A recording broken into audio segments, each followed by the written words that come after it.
ng problema.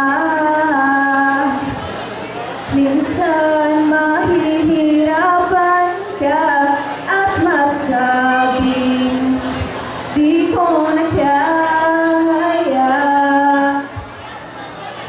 Tingin ka lang sa langit, baka sakaling may masumpungan.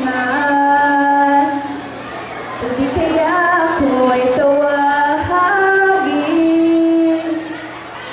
Malalaman mo na kahit kailan hawak kamay, di kita iiwan sa bangabay.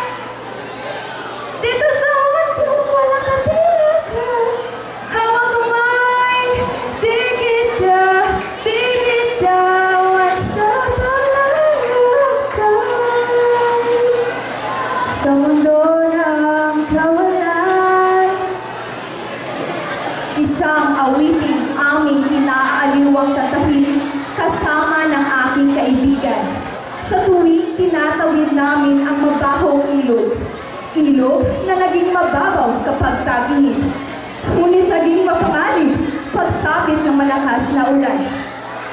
Kahit nakapandidiri ang malansang amoy mula sa iba't ibang basurang naaanod sa naiitim na tubig ng ilog, ay masaya pa rin nilalakbay ito araw-araw, papunta sa paaralan at pauwi sa aming mga bahay. Sa mura naming isip, naroon ang isang pangarap na sana balang araw ay lilinaw din ang tubig at maging malinis ang ilog. Kapwa kami nakatira sa lugar na kung tawagin ng mga may kaya naming mga kaklase na squatters area. Hindi raw amin ang lupang kinatayuan ng aming mga bahay. Ngunit anuman ang tawag nila roon, ay masaya pa rin kami nagsisiksikan sa maliit at sirang bahay. May mga araw na pumapasok kami sa paaralan na wala naman ang aming sikmura tiyan. Sabi nga ni tatay, di bali na raw nagutom ang aming tiyan. Ang mahalaga, busog sa karunungan ang aming isipan.